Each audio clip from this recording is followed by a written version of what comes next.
Eu ia fazer uma sugestão, que as pessoas que estão mais longe aí se aproximem para a gente ficar um pouco mais perto aqui. A fila da frente está toda vazia. Bom, gente, eu acho que, assim, boa noite, né, primeiro de tudo. Eu acho que é muito legal a gente ter essas 3 ONGs presentes aqui no IAB, né? O IAB vem discutindo, já conversei com as 3 ONGs sobre a questão de uma certa assessoria aos movimentos sociais, né? E como isso se dá, né? E a importância disso, né?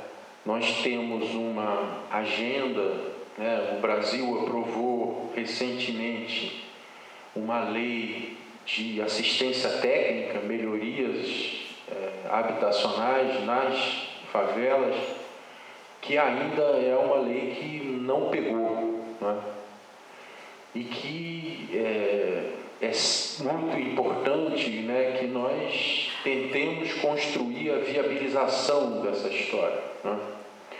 Eu acho que existem vários gargalos para que a lei se torne operativa, que são o acesso ao financiamento, né, como se dá essa assessoria técnica dos arquitetos às famílias, como se dá protagonismo às famílias para que elas próprias decidam o que querem fazer em suas moradias, como se faz isso de uma maneira articulada e pensada, né? Então, hoje eu acho que essas 3 ONGs, né, Um Litro de Luz, o Teto e Soluções Urbanas, estão um pouco na chuva, né? Estão aí enfrentando esse problema de maneiras diferentes. Então, eu acho que hoje em dia trocar aqui é muito importante. Então, sem mais delongas, eu gostaria de chamar do Um Litro de Luz a Caroline e peço uma salva de palmas para ela.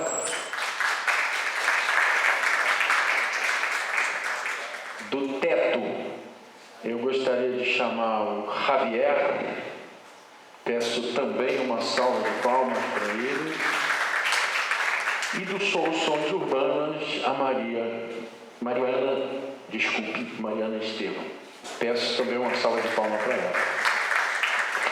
Nós programamos o evento da seguinte maneira: 15 minutos de fala para cada uma dessas pessoas. Eu vou controlar o tempo, aviso vocês quando estiver faltando 5 minutos, tá legal? E aí depois a gente passa para o debate. Quem gostaria de começar? Pode começar? Então, com vocês, Caroline, de Um Litro de Luz.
Boa noite, meu nome é Caroline Mignot, eu sou a representante do Litro de Luz aqui no Rio de Janeiro.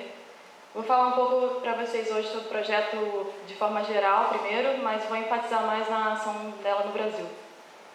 Bem, Litros de Luz é um movimento global, ele atua hoje em dia em mais de 6 continentes, em 20 países diferentes, tem mais de 53 sedes ativas e já instalou mais de 500 mil lâmpadas ao redor do mundo.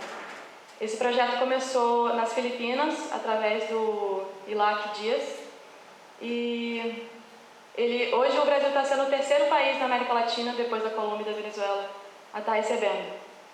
E ele começou de uma forma muito simples, com a ideia com o objetivo final de levar a iluminação sustentável para as comunidades que não têm acesso à eletricidade ou que não têm renda para arcar com o custo da energia. Então, a ideia começou muito simples com o protótipo da lâmpada, primeiramente só diurna. Ela é feita só com uma garrafa PET, água e alvejante. E a garrafa PET é recortada e colada e selada em volta, né, na telha. E esse protótipo é recortado e instalado no telhado da casa. Essa parte de cima fica à mostra e a parte de baixo, que é preenchida de água e alvejante, com a refração do sol, ela ilumina a parte interior da casa. O alvejante serve para aumentar a refração e o poder de iluminação dessa lâmpada diurna é equivalente a uma lâmpada de 55 watts. Então, como o nome já diz, ela infelizmente só ilumina de dia, mas foi assim que o projeto começou. Como é que o projeto veio parar no Brasil? O Vitor, que é o atual presidente do Litros de Luz aqui no país, que é o rapaz de marrom à sua direita, ele foi fazer um trabalho comunitário no Quênia e lá ele trabalhava dando aula de inglês para as crianças. E lá, dentro da sala de aula, a condição era tão precária que os próprios alunos e os próprios professores não enxergavam dentro da sala, não tinha iluminação, nem de dia, porque as casas não tinham janelas, eram todas coladas uma na outra, então eles realmente não enxergavam nada. E aí ele literalmente procurou na internet um jeito prático e barato de iluminar e encontrou o projeto na internet, começou a juntar garrafa PET, juntou voluntários, juntou recurso e foi, então, com esses amigos iluminar a primeira escola no Quênia. E tem um vídeo rápido aqui mostrando que depois esse vídeo foi usado para divulgação do projeto, para encontrar mais patrocinadores, de como foi a instalação nessa escola.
primeira escola, os moradores viram realmente o impacto e a diferença nisso e começaram a vir de outras regiões e pedir para fazer instalações em outras escolas.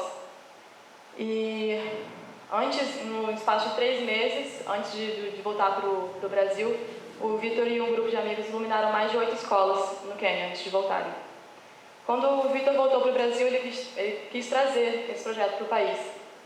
Então ele entrou em contato com o Ilac, que é o filipino que fundou o Litro de Luz, e abriu a sede brasileira. A primeira instalação, essa é uma foto da equipe que trabalhou na primeira instalação no Brasil, que foi no interior de Santa Catarina, na comunidade de Ibrajaru, e foi feita lá a instalação somente de lâmpadas diurnas também. E nesse mesmo período eu conheci o Vitor, aqui no Rio, a partir da prima dele, que é minha amiga, que hoje em dia também faz parte da equipe de Litro de Luz, e ele me disse que queria alguém para expandir o projeto pelo país, e estava procurando alguém para trazer aqui para o Rio. Me apresentou o projeto, eu gostei da ideia, vesti a camisa e comecei a procurar comunidades dispostas a receber esse projeto, porque a principal ideia não é impor nada, a principal ideia é a comunidade querer receber, se interessar e querer participar.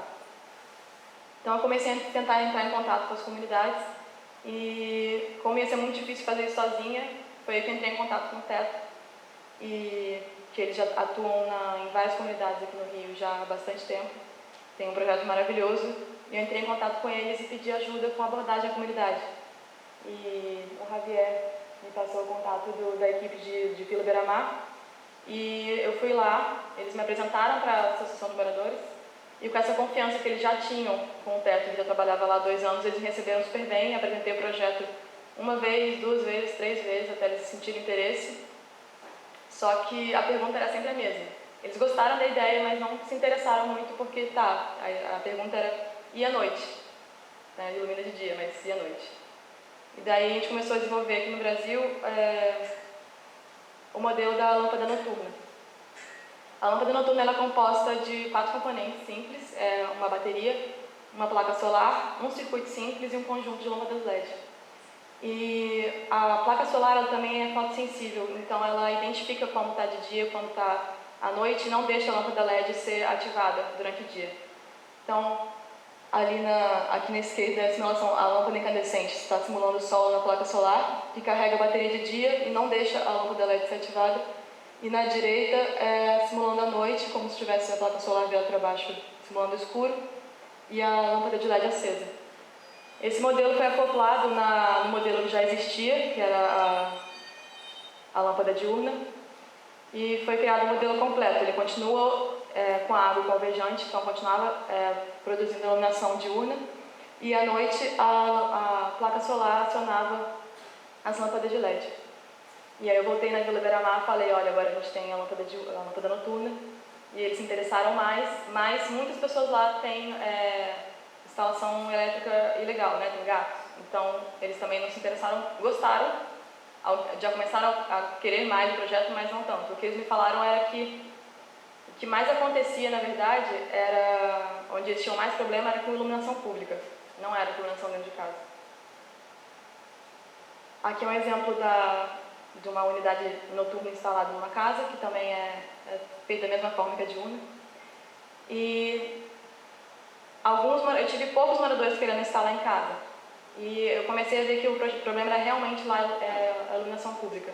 Então eu conversei com o Vitor e a gente viu que fora do país já tinham desenvolvido dentro do Litro de Luz um protótipo de postes para iluminação pública.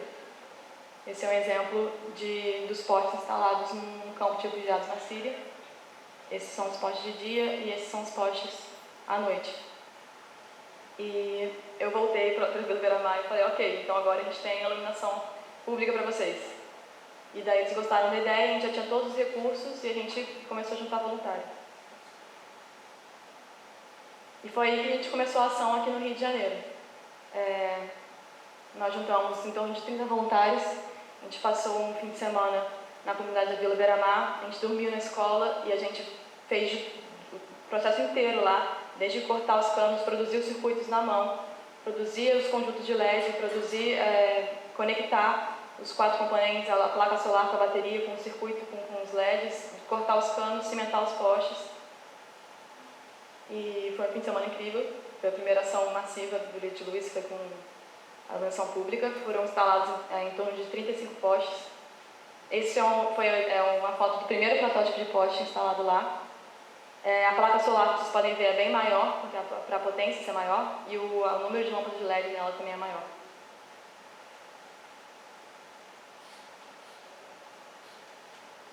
Aqui tem um vídeo rápido também da ação. Eu venho aqui quando eu venho trabalhar, já passo aqui por receio, porque eu tenho medo dessa escuridão que tem aqui. Não é mole não, minha filha, sinceramente. Isso é demais.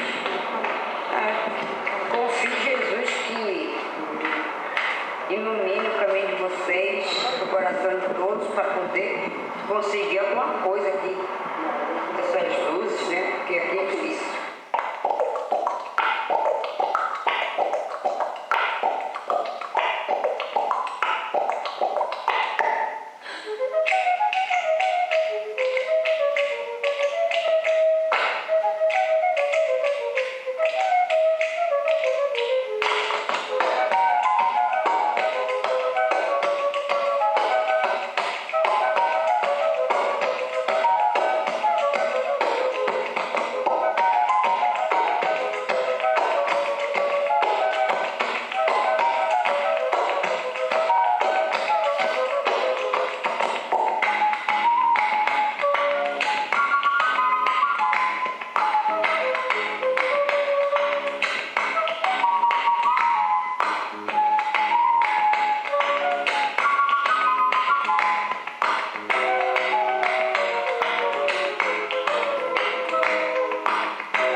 Bem, essa foto foi o vídeo da nossa ação em Vila Beira-Mar. Depois dessa ação, a gente iluminou uma travessia, na verdade, porque a gente não escolhe a área crítica que a gente ilumina.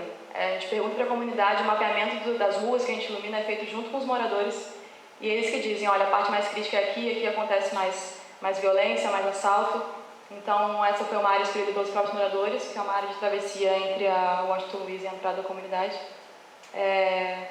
A longo prazo, nos países que já têm litro de luz há muito tempo, é feita uma pesquisa de que a violência diminui até em 40% nas comunidades que são impactadas pelo projeto. E a gente sempre faz depois do projeto uma pintura junto com os moradores, até para integrar eles junto ao projeto, para acionar o senso de cuidado neles, de pertencimento ao espaço, de consciência social e de melhora de qualidade de vida em geral. E depois dessa ação, a gente já mapeou mais de 120 postes em Vila Beira-Mar. A gente conseguiu recursos através dos nossos patrocinadores e doadores para fazer essas futuras instalações.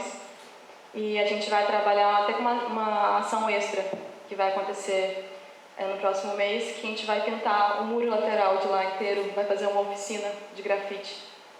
E tudo isso com a ideia de não só iluminar os lugares, a gente também quer integrar os moradores e fazer eles quererem cuidar do espaço. Então, através disso, fazendo eles participarem e provocar a reeducação social neles. Esses são os nossos principais parceiros e patrocinadores, a SICA, a Tigre, a Pepsi e a Enetec, que desenvolveu os circuitos para a gente. A Pepsi vai ajudar a gente agora mais ainda com a divulgação do projeto no Rock in Rio, e são eles que estão ajudando a gente para as próximas 3 ações que a gente tem de 120 postes mapeados aqui no Rio. E é isso. Obrigada.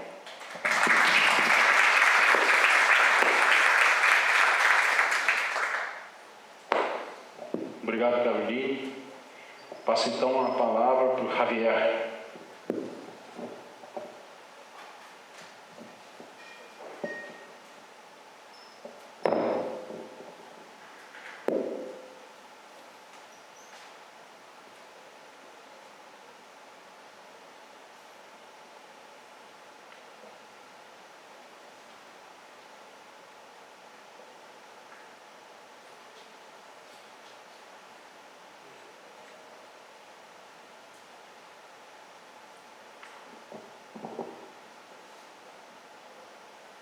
Bom, boa noite.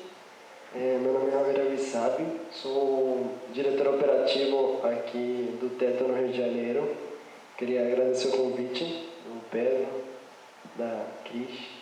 E, bom, muito um prazer estar aqui com ONG parceiros, com o Litro e com as soluções que eu não conhecia vocês pessoalmente, mas a gente já teve um contato prévio e, enfim, eu conheço o trabalho e muito legal poder estar aqui para trocar isso. O teto, a gente sempre começa a falar do teto falando da realidade de urgência, uma realidade como essa que vocês veem ali na foto, de comunidades extremamente pobres, né, onde o poder público está praticamente ausente, onde a infraestrutura urbana é muito crítica, a questão de água, luz, saneamento e habitação são muito críticas. Então, esse é o tipo de comunidade que a gente trabalha, uma realidade que a gente chama realidade de urgência. Nessa realidade, moram 174 milhões de pessoas na América Latina, 73 em pobreza crítica, né? São 16 milhões de pessoas no Brasil e 560 mil pessoas aqui no Rio de Janeiro.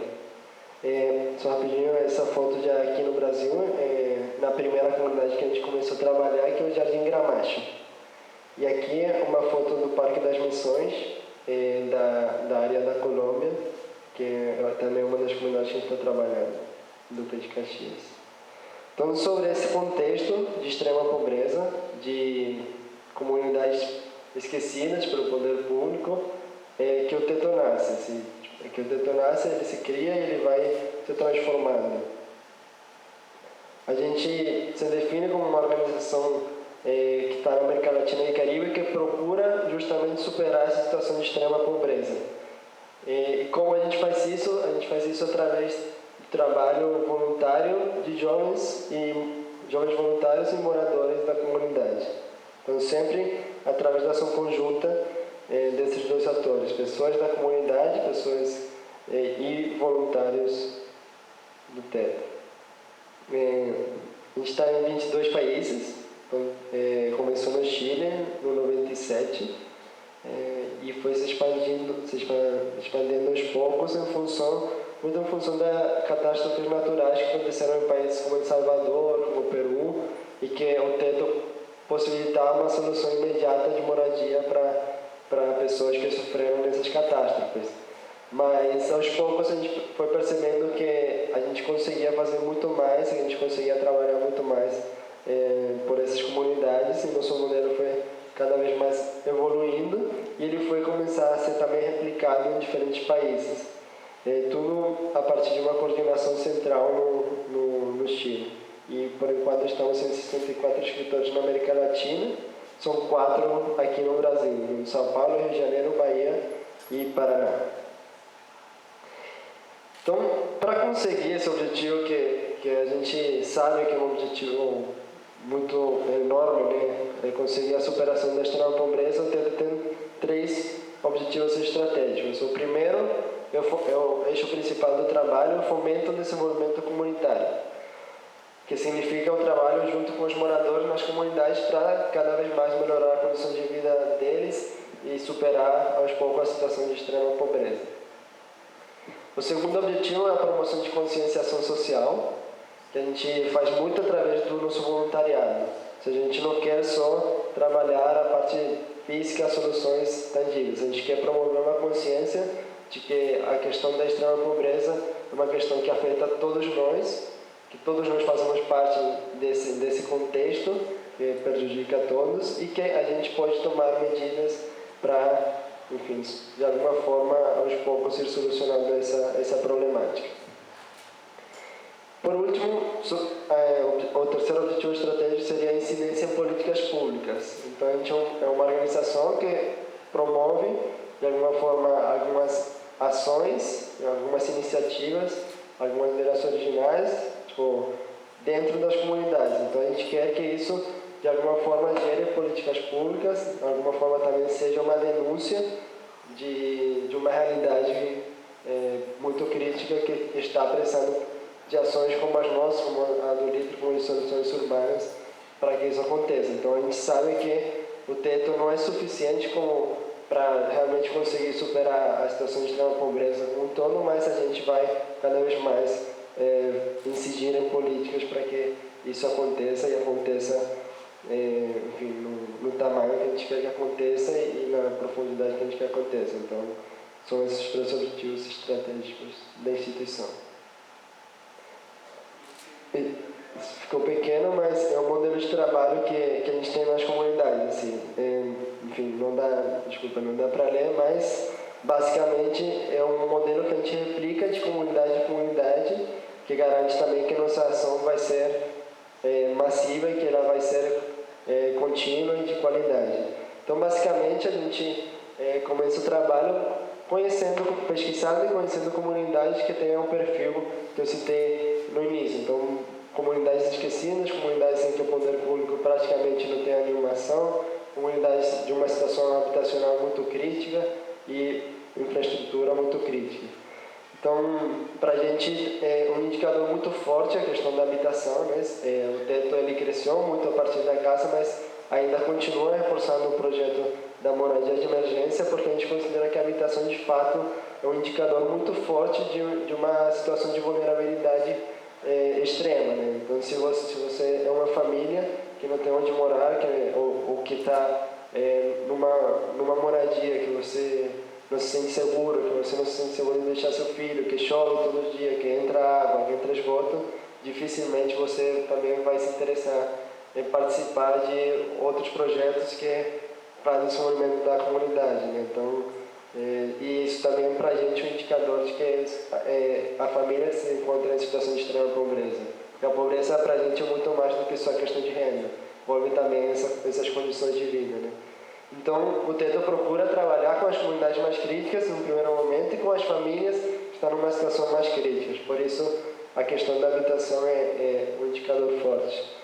A partir dali, uma vez que a gente identifica essa situação de vulnerabilidade na comunidade, a gente apresenta o trabalho para os moradores e se eles têm interesse em que o teto trabalhe, mais do que isso, em trabalhar junto com o teto para as soluções, a gente começa o trabalho que é a parte de inserção na comunidade. Então, a gente mapeia com os moradores da comunidade, conhece ela e faz entrevista com cada uma das famílias, principalmente com as famílias que estão nas áreas mais críticas das comunidades.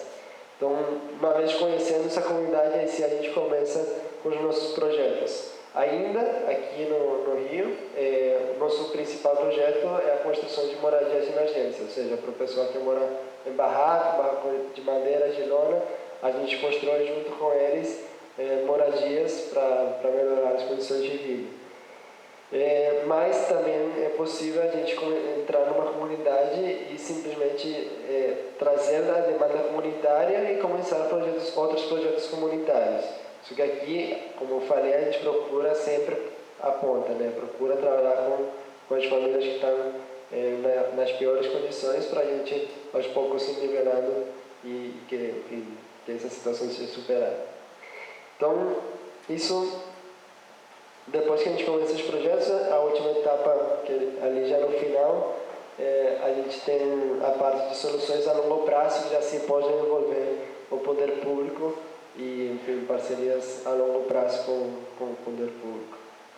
Então, falando um pouquinho da casa de emergência, essa é a casa do teto, são módulos habitacionais de 18 metros quadrados, são painéis pré-moldados, então a gente traz esses, dá para ver que tem três painéis ali, e são, enfim, muito fáceis de montar, na verdade. Voluntários que não têm nenhuma experiência vão no final de semana e montam essas casas em 2 dias, ainda que nem eles mesmos acreditavam que conseguiam. Eu mesmo também, na primeira vez que eu fui, não acreditava que ia dar, assim, achava meio impossível montar uma casa em 2 dias, mas é possível e é realmente assim, muito, muito simples e muito replicável, né? Então, as famílias dão um valor de R$200, né? As famílias participam de todo o processo 3 meses antes de fato do dia da construção. Então, a gente escolhe as famílias, fala com elas que a gente tem interesse em trabalhar com elas e elas dizem se elas têm interesse em fazer parte desse processo inteiro, né? Então, há uma série de tarefas que elas têm que cumprir, uma série de condições também, e em 2 dias a gente, junto com eles, acaba construindo essa casa. Bom, a gente, mais uma vez, assim, a gente sabe que uma moradia de emergência, de fato, é muito pouco, né? Não é suficiente para realmente solucionar a vida de uma família, nem muito menos, mas a gente considera que esse é o primeiro passo para que elas também possam se sentir mais seguras, possam sentir mais confiança, possam acreditar também que aquilo que elas trabalham, que elas fazem, pode mudar a vida da sua família. E para o teto também funciona muito como uma porta de entrada para as comunidades, porque muitas vezes as comunidades que a gente trabalha são muito desacreditadas, né? Elas já prometeram muita coisa para elas nas comunidades. Então, chega um grupo de jovens como a gente, falar que vai construir casas em 2 dias e realmente é um pouco difícil, assim. Mas algumas pessoas acabam acreditando e com essas pessoas a gente vai trabalhando e quando a coisa se concretiza, de fato, todo mundo, a comunidade como um todo acaba, enfim, de alguma forma querendo participar do processo como um todo. Então, isso é progressivo, né? A mobilização comunitária para a gente é uma dificuldade, mas é uma coisa que a gente vai trabalhando através desse trabalho contínuo mesmo, assim, dessa presença contínua nas comunidades. E a gente passa para um segundo momento que são projetos comunitários, projetos e programas comunitários, que tudo começa com um momento que a gente chama de olhar participativo da comunidade. Aqui é uma foto que eu peguei recentemente, que foi lá no Parque das Missões, foi 2 semanas atrás, né? A gente fez um olhar participativo, onde os moradores levantam suas principais demandas, seus principais sonhos. Então, no final, a gente prioriza, né? Eles priorizam 5 sonhos para ir trabalhando aos poucos, né? Então, esses 5 sonhos a gente vai traçar ações no curto, médio e longo prazo para ir trabalhando cada um deles. E, obviamente, a comunidade é responsável também por trazer as soluções, por estar e por levar esses projetos à frente. Então, só ali embaixo está uma série de programas que já deram certo na América Latina. Microcrédito, educação, capacitação, ofício de saúde, apoio jurídico e fundos comunitários. Aqui no Brasil, por enquanto, temos a questão dos fundos comunitários, que é para financiamento de projetos comunitários, e a parte de educação em São Paulo. Assim, a ideia é que para o ano que vem a gente já tenha um programa de educação aqui no Rio de Janeiro. Bom, alguns projetos, Forças Ecológicas no Jardim Gardênia, em São Paulo, coleta de água de chuva e uma sede comunitária na Colômbia. São os projetos que a gente desenvolve. E isso já é no Chile, que é o estágio do teto é bem mais avançada, né? Então, existe já assim uma parceria junto com o poder público em que o Teto funciona como um mediador entre a comunidade e o poder público para que a comunidade possa se empoderar e participar dos programas que o governo oferece, né? Então, essa é uma solução, a gente chama de solução definitiva, é feita a partir da mobilização e do planejamento coletivo com os moradores da comunidade, e a ideia é que ela possa trazer todos esses benefícios que estão ali embaixo: valorização da propriedade, serviços básicos, moradia definitiva, infraestrutura e desenvolvimento local. Essa é uma pequena frase que resume, a gente gosta, porque resume bastante bem o que a gente quer nas comunidades. Ter família mais voluntário na comunidade, com a família como protagonista. Então, essa é a Mara, em Jardim Gramacho, na primeira construção que a gente teve aqui no Rio de Janeiro, e ela como protagonista da transformação da sua família, construindo a sua casa. E os voluntários atrás apoiando. Bom, alguns números, rapidinho, mais de 100 mil casas na América Latina, 2.000 no Brasil, 500 meses de trabalho na América Latina, 8 no Brasil, e 600 mil voluntários mobilizados na América Latina e 30 mil no Brasil. Aqui no Rio de Janeiro, 134 casas e 1.600 voluntários, 700 famílias entrevistadas, 4 comunidades e 150 voluntários fixos.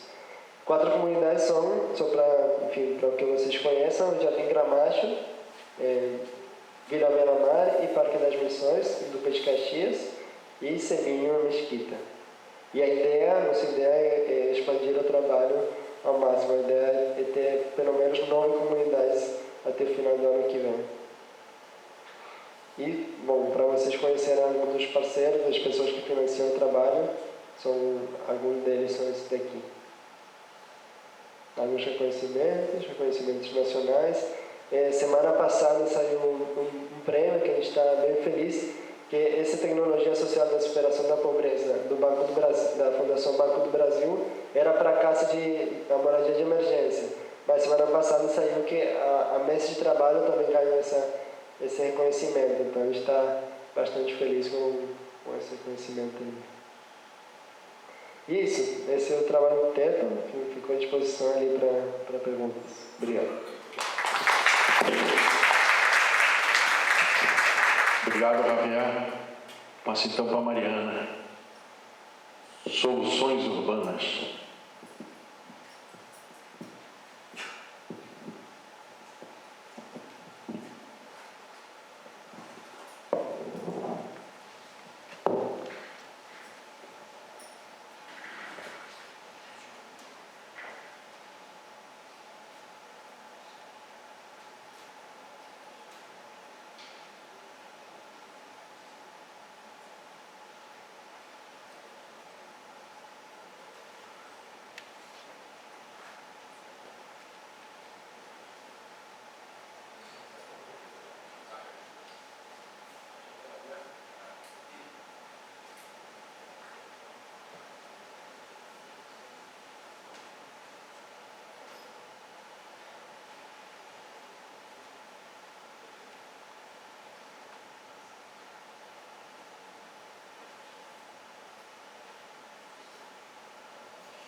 Boa noite a todos. Agradeço o convite do IAB. Muito bom estar aqui mais uma vez. Eu sou Mariana Estevão, fundadora da Soluções Urbanas, e a gente tem como principal atuação nossa o projeto Arquitetos de Família, hoje em Niterói. Diferente das outras organizações que se apresentaram, a gente provavelmente tem atuação há mais tempo no Rio de Janeiro, no estado do Rio. A organização foi fundada em 2002, apesar de a gente ter uma atuação prática mais frequente a partir de 2008, e é a menor, com certeza. É um ONG nacional, não tem projetos no mundo todo, como as outras. E nós focamos no desenvolvimento da metodologia para melhoria habitacional, assistência técnica para melhoria habitacional. O que eu percebo é uma diferença do perfil do público-alvo, né? Nós também trabalhamos pelo fim da precariedade habitacional, mas de uma maneira diferente, né? Com casas que têm a possibilidade de permanência, né? Não são construção para casas emergenciais. Existem perfis diferentes e necessidades diferentes de atuação, né? É importante a gente perceber esse leque.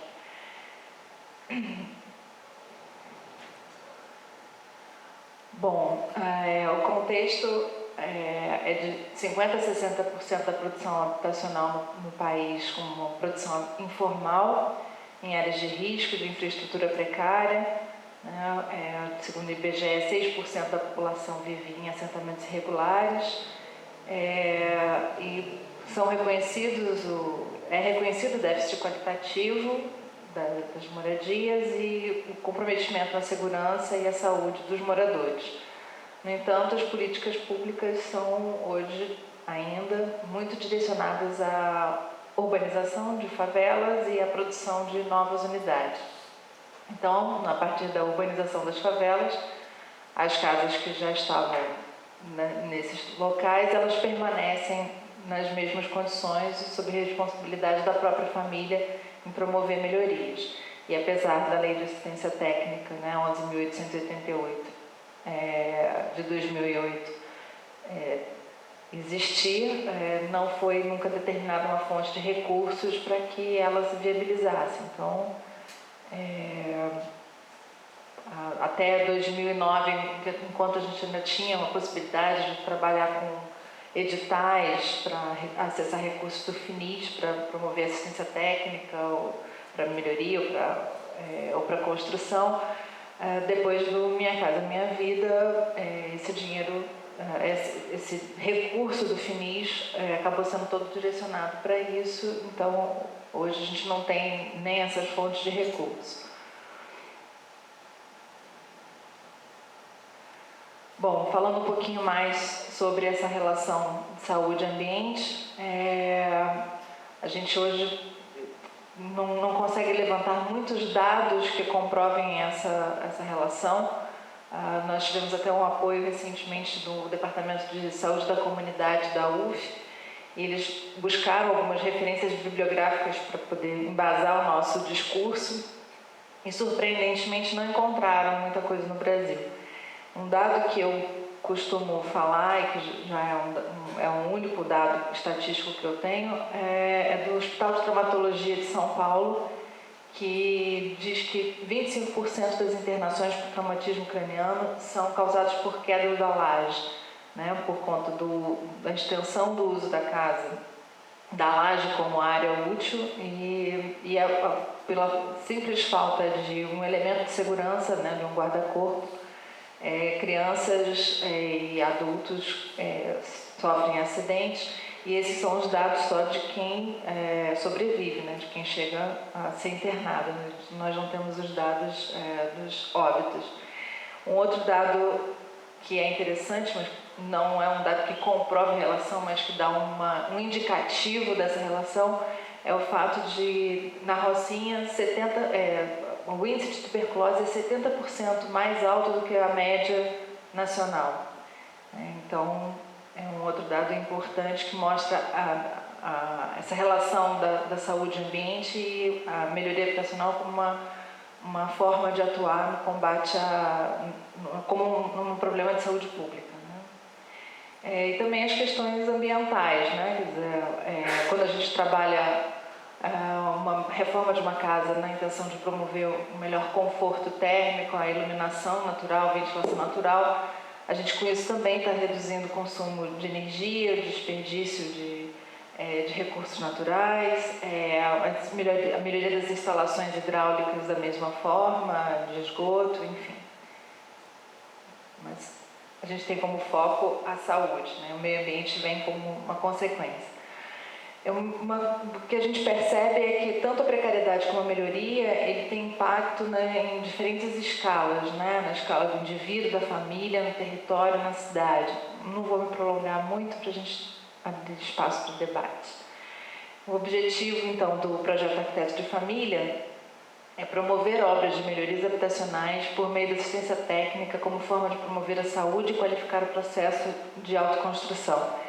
Eu faço questão de enfatizar essa questão de promover obras, porque nós, como foi uma metodologia que foi desenvolvida por nós, no início nós tínhamos a ideia de duas fases, né, da assistência técnica para projeto e assistência técnica para obra, que é muito como nós arquitetos nos formamos nas universidades, né, com essa ideia de uma coisa são etapas diferentes. E o que a gente percebeu ao longo do tempo na nossa prática é que para a gente prestar assistência técnica para a melhoria habitacional, para esse público, a gente tem que pensar imediatamente na obra. Então, se a gente, nós cometemos esse erro, quer dizer, tivemos que errar para aprender, fizemos projetos completos das casas, 100 casas no início, levamos muito mais tempo do que gostaríamos, que representa também um custo muito alto dessa assistência técnica.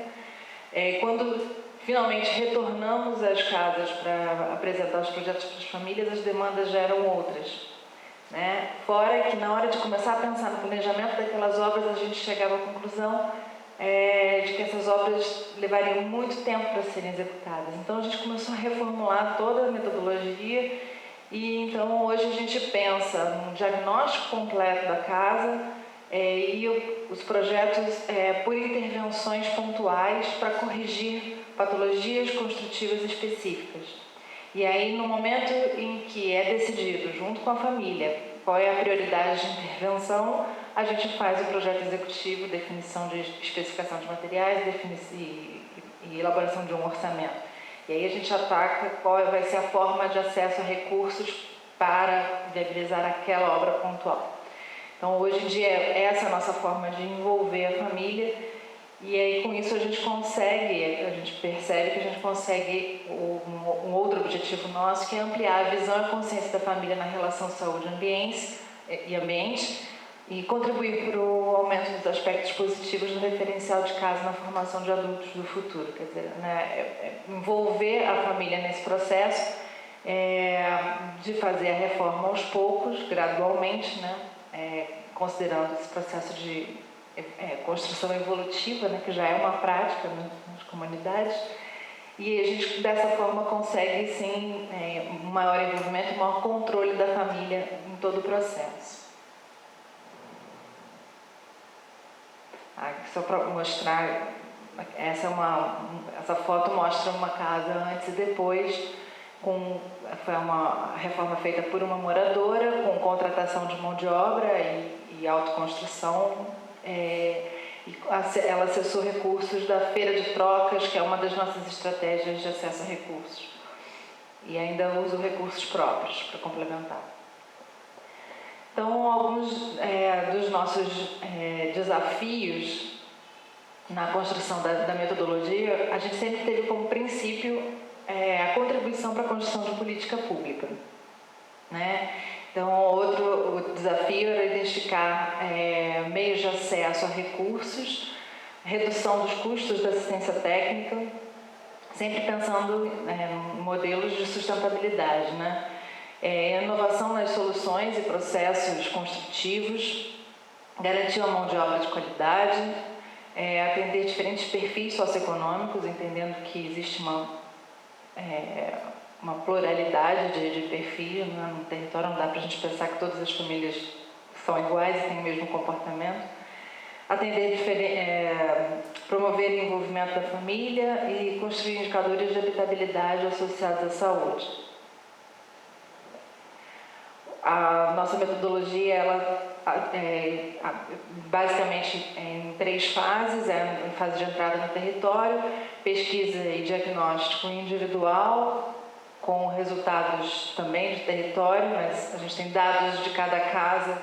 Acho que como a gente trabalha com georreferenciamento, a gente consegue construir mapas E a execução propriamente dita, que a gente já coloca projeto e obra já como a execução. A gente percebe que a melhoria habitacional ela está estruturada em 3 pilares, né? Que é a assistência técnica para projeto e obra, o aprimoramento de processos e da mão de obra e a viabilização econômica.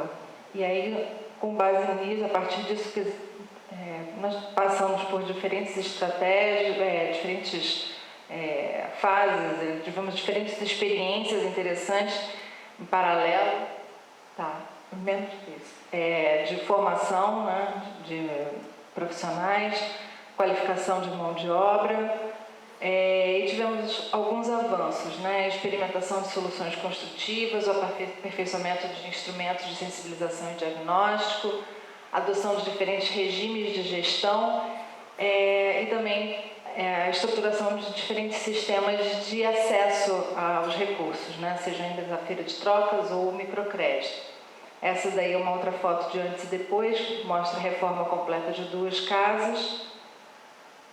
E aí, com base em toda essa experiência que eu relatei, a construção ao longo do tempo, a gente hoje percebe que a nossa grande inovação são os projetos fragmentados em intervenções pré-definidas para o tratamento de patologias construtivas específicas, que garantem uma maior participação e controle pela família e a redução do tempo e custo da assistência técnica.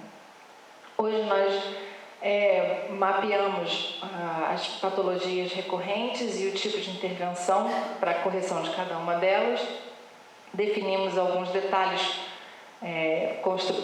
executivos para dessas intervenções e temos planilhas de orçamento por metro quadrado e metro linear, que também garante soluções de projeto bem rápido. Então, a forma de viabilização das obras, a gente associa os acessos aos recursos, por subsídio, microcrédito, empreendimento de economia solidária, às estratégias de gestão de obras, que pode ser empreitada, autoconstrução, mutirão, e mais de uma estratégia por vez, né? Então, a gente percebe que quanto mais estratégias misturadas, maior agilidade e menor custo para a família. Então, aí algumas fotos de resultados, de ações, né? Essas são ações de mutirão, essas são empreitadas, essas diferentes estratégias justamente para tentar atender os diferentes perfis e se adequar às diferentes soluções de território. Aí uma obra de antes e depois de um banheiro construído, a obra executada pelo morador, que é pedreiro, e com materiais comprados na feira. Acho que eu não tenho aí um slide explicando como é que é a feira, então vou explicar rapidamente. As famílias que fazem parte do projeto, elas trocam embalagens Tetra Pak por uma moeda social. Com essa moeda social, elas compram material de construção na feira de trocas. São eventos que a gente organiza a cada 2 meses. Esses materiais são provenientes de doações, de sobras de obra que nós coletamos, ou pontos de estoque de lojas, ou materiais que sofreram pequenas avarias e que não têm mais qualidade para venda. Então, eles são doados e dessa forma nós alimentamos a feira. Essas embalagens longa-vida Tetra Pak, por sua vez, são coletadas pela própria Tetra Pak, por uma parceria que temos, e são devolvidas ao projeto na forma de telhas feitas com essa matéria-prima. São telhas ecológicas e termoeficientes, e essas telhas, então, a gente usa na reforma dos telhados. Essa é uma reforma da mesma casa, uma reforma da cozinha. Aqui outra cozinha, aí já feita por empreitada.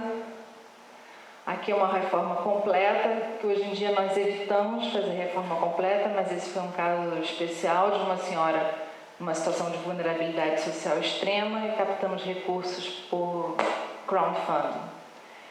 Então, os desafios são garantir o acesso, desafios para uma política pública.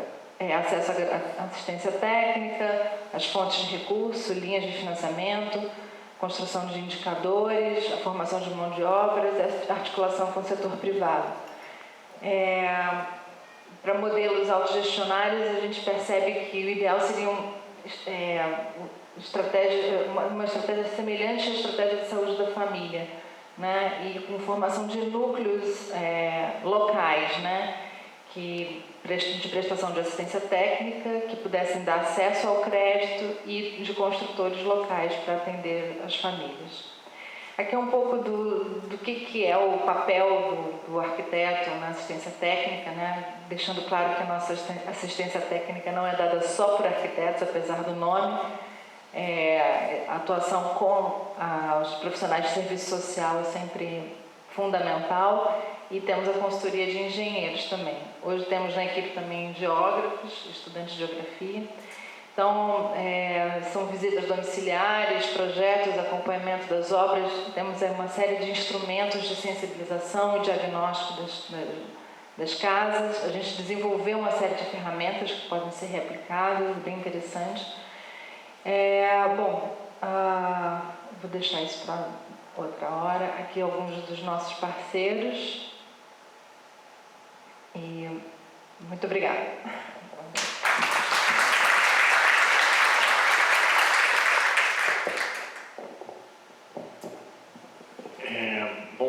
Queria agradecer a todos, porque se restringiram ao tempo pré-determinado. Isso é uma raridade aqui no IAB, muito bom. E eu gostaria de sugerir uma questão, né, de a gente, talvez, para ficar uma coisa mais sem essa separação, que a gente descesse, agora que as apresentações terminaram, para ficar mais próximo. E meu papel aqui um pouco é provocar vocês, e uma das questões que eu acho que perpassa todas as 3 apresentações é a questão de um termo que está um pouco na moda aí, que é a resiliência, né? Que envolve essa questão de uma certa adaptação a condições muito ruins, não é? E ao mesmo tempo, quer dizer, eu acho que cada uma das experiências são muito interessantes, porque também elas partem de um princípio, né, de que as comunidades podem escolher, e a partir de um processo de revisão de como foi feito o seu próprio ambiente, elas podem efetivamente chegar e construir uma melhor cidadania, né? Então, todas elas investem profundamente nessa processualidade. Eu acho que isso é uma coisa bastante interessante, né?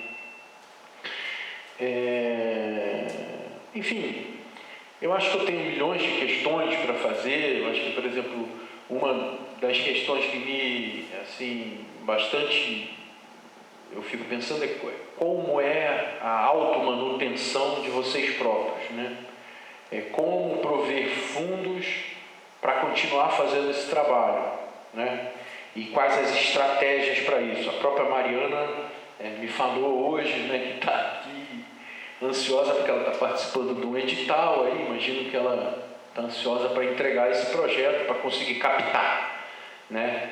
O próprio IAB, né, que é uma instituição da sociedade civil, ele vive muito da contribuição dos seus sócios, né? O IAB não tem nenhum recurso público, né? Então ele vive muito daqueles arquitetos. O IAB também não é, diferentemente do CAL, nem do sindicato, não é obrigatório, não é? Então ele vive um pouco da contribuição dos seus próprios sócios e está muito interessado, né? Quer dizer, ele é também uma ONG um pouco mais velha, está perto de completar em 1921. A Sociedade Central dos Arquitetos é fundada no Museu Nacional de Belas Artes, mas é interessante, né? Quer dizer, desde esse momento o IAB tem nos seus princípios, né, uma questão, desde lá de 1921, ele defende a ideia da realização de concursos públicos de projeto para a contratação de obras públicas de relevância pública. O que mostra para a gente, quer dizer, dá desde aquele momento uma vontade de ganhar transparência, né, no vir a ser da própria cidade brasileira, ou podemos chamar assim, da construção do ambiente construído pelo homem no país e tal, não sei o que lá. Eu não vou me alongar mais aqui, eu acho que vocês devem ter aí milhões de perguntas, então passo, quem está interessado em fazer perguntas, a gente pode fazer um bloco aí de 4, 6 perguntas e depois repassa para eles e depois a gente volta de novo para vocês. Eu peço que as perguntas sejam rápidas, né, para a gente dar possibilidade do amplo debate. Quem gostaria de fazer alguma pergunta? Eu já fiz uma. Crispim.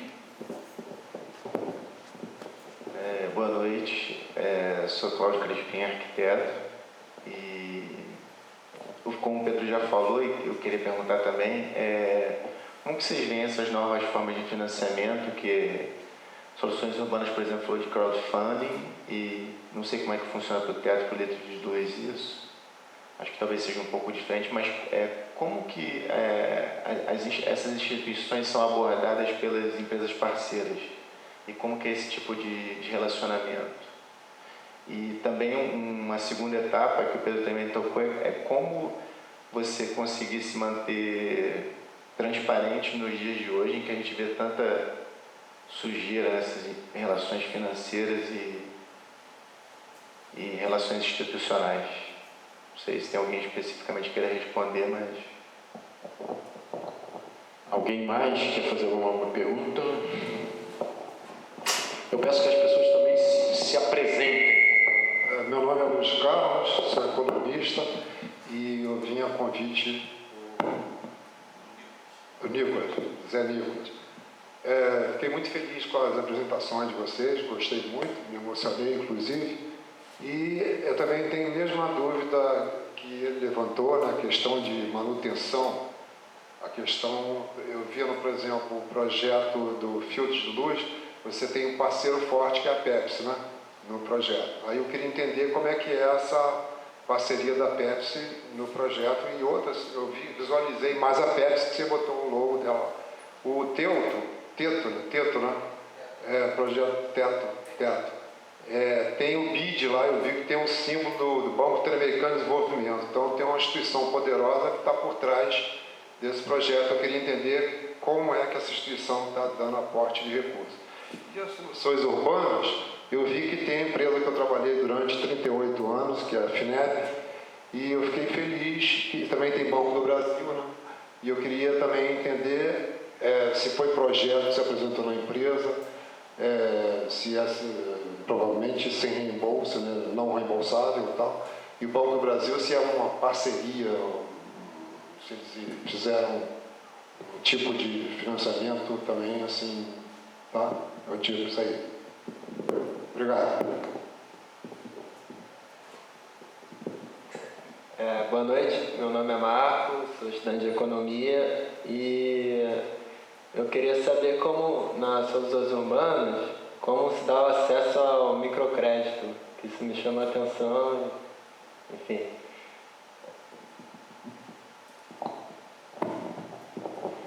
Mais alguma pergunta? Lá atrás.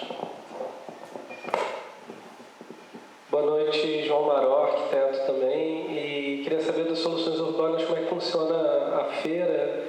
E você falou que tem doações de sobras de obra, acho que interessa todo mundo saber como poder ajudar nisso. Obrigado. Bom, acho que a gente passa para as pessoas aqui responderem, né? E eu gostaria de fazer mais uma pergunta, né? Eu mencionei a questão da resiliência, né? E que tem a ver também com essa coisa, né? De, assim, o IAB, como é a casa do arquiteto, o arquiteto sempre defendeu a ideia de um projeto mais sistêmico, vamos chamar assim, contra uma pontualidade da ação, né? Então, o teto, por exemplo, fornece simplesmente a casa, mas e as instalações sanitárias, né? O litro de luz fornece a luz, e acho que ela é uma ação super... Eu não estou querendo aqui diminuir essas ações, mas acho que tem essa relação entre ações sistêmicas e ações pontuais, que acho que é uma questão também para a gente pensar. Não que eu esteja aqui defendendo que só as ações sistêmicas possam ser feitas, mas que eu acho que é importante a gente ter essas duas.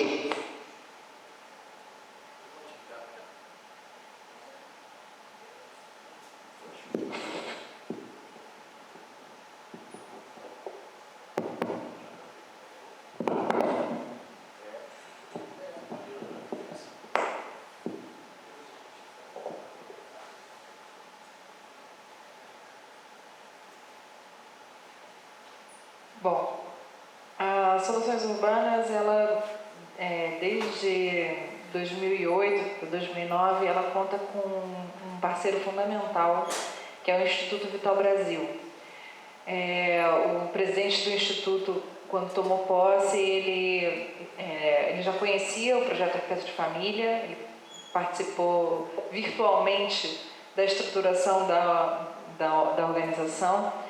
E anos depois, quando ele se tornou presidente, ele, por essa relação da moradia com a saúde, ele identificou que poderia ser um projeto ligado à política de responsabilidade social da instituição. O Instituto Vital Brasil tem sede em Niterói, é ligado à Secretaria Estadual de Saúde. Então, nós passamos a atuar nessa cooperação técnico-científica.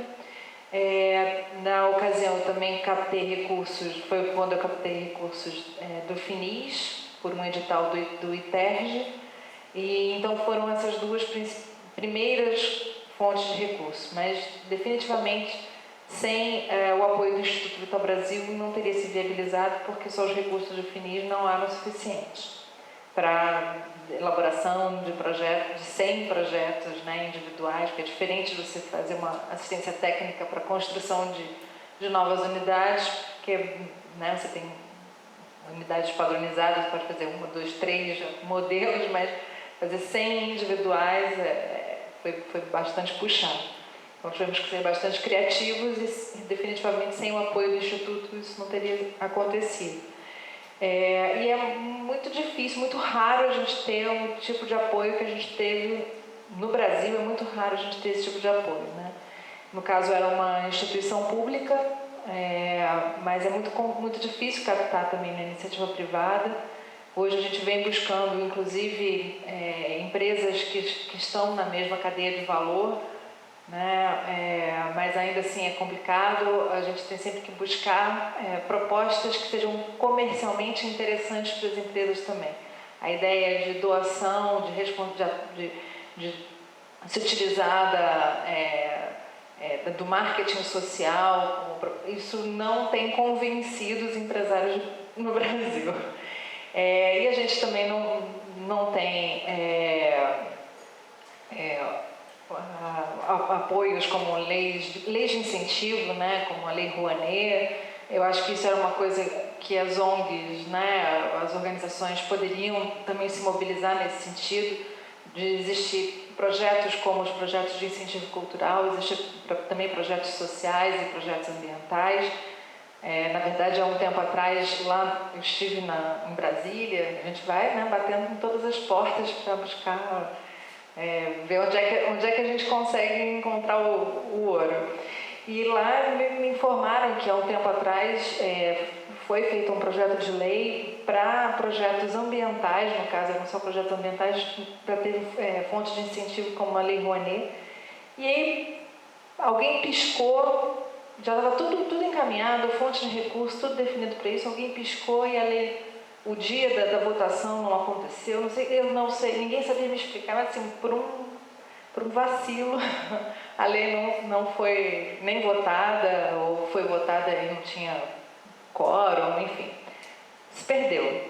Então é o tipo de coisa que é uma construção mesmo, política. Eu sempre me espelho muito no pessoal da saúde.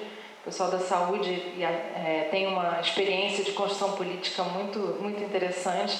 Eu acho que tem muita coisa que a gente tem para beber com o pessoal da saúde. E aí, então, como se sustenta é sempre uma incógnita, virando noite para escrever projeto para edital. E hoje em dia eu percebo assim, uma abertura maior de editais para a área de habitação, mas há alguns anos atrás, quando a gente começou a atuar, os projetos principais eram, e ainda hoje são, né, de incentivo à primeira infância, educação, projetos culturais.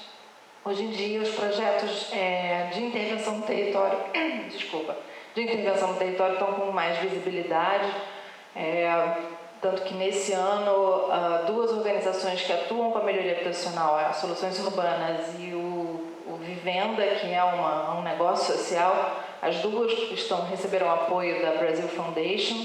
É um apoio pequeno, mas eles têm uma rede de cooperação interessante. Então é isso, a gente vai caminhando, vai buscando visibilidade, mas a captação é muito difícil. E, eventualmente, alguns editais, na verdade existem muitos editais e a gente tem que ficar tentando encaixar o projeto para poder conquistar o recurso.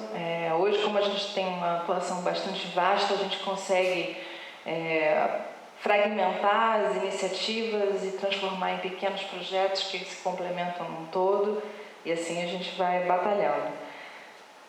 Mas a gente tem que buscar, sim, uma redução da nossa relação de dependência com o Instituto Vital Brasil, porque senão a gente vai ficar para trás. Com relação à transparência, Crispim, a gente tem editais normalmente bastante fechados. No caso a gente tem que ter uma firma de contabilidade, né? Então é complicado.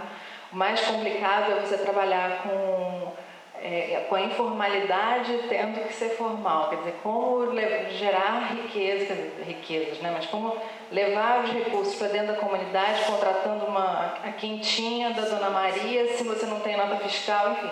Então a gente vive driblando essas coisas, é complicado, é difícil a gente ter projeto que permita a destinação de recursos para custos administrativos, né? Então, e aí é sempre muito difícil, você sempre tem que ficar driblando, como eu não recebo por muito do trabalho que eu faço de gestão da ONG, né? A minha remuneração é pela coordenação de projeto.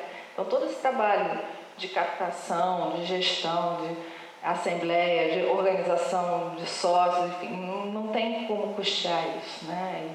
A gente também não tem um número de sócios que permita o sustento por anuidade, então é tudo bem complicado, né? E eu, percebendo a idade do pessoal aqui, eu estou percebendo que eu estou ficando velha para ser presidente de ONG.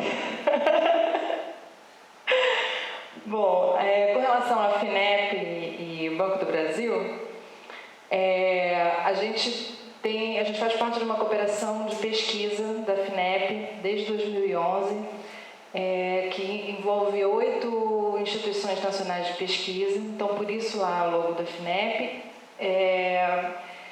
Essa pesquisa ainda não terminou, é para o desenvolvimento de tecnologia social para habitação. A gente desenvolveu muitas soluções construtivas no projeto com base nesses recursos.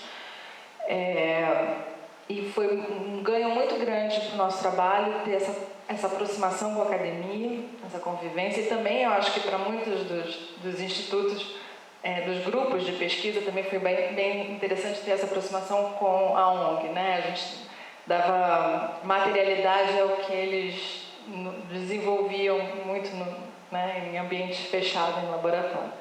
Então, a gente sempre teve essa prática de atuar em parceria e trabalhar também pelo desenvolvimento de novas soluções. A gente tem um pé na academia muito forte, né?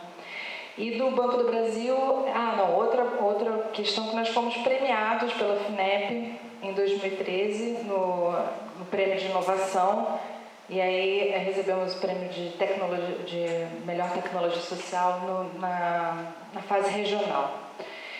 E o Banco do Brasil também, a certificação como tecnologia social, nesse caso não teve envolvimento de recursos.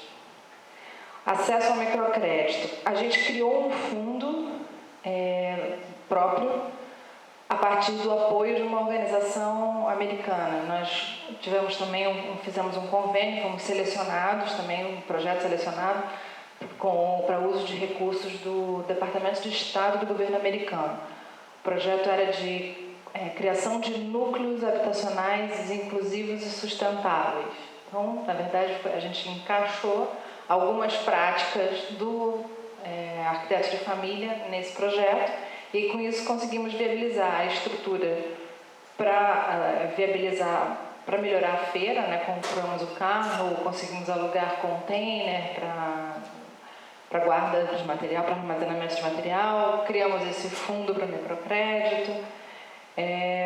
Então, assim, esses dois itens de acesso a recursos, eles foram muito fomentados por esse apoio da American Plan, que é uma entidade de classe nos Estados Unidos, de urbanistas, né? American Plan. E então a feira de trocas funciona na comunidade, só para quem é morador, e para quem quiser doar sobra de obra, entre em contato com a gente pelo Facebook ou... Quer falar o telefone? Eu acabei de colocar uma postagem do evento, e aí quem quiser tiver uma coisa para doar já faz a resposta na postagem do evento. Essa é a Aline, gente, é coordenadora social, então...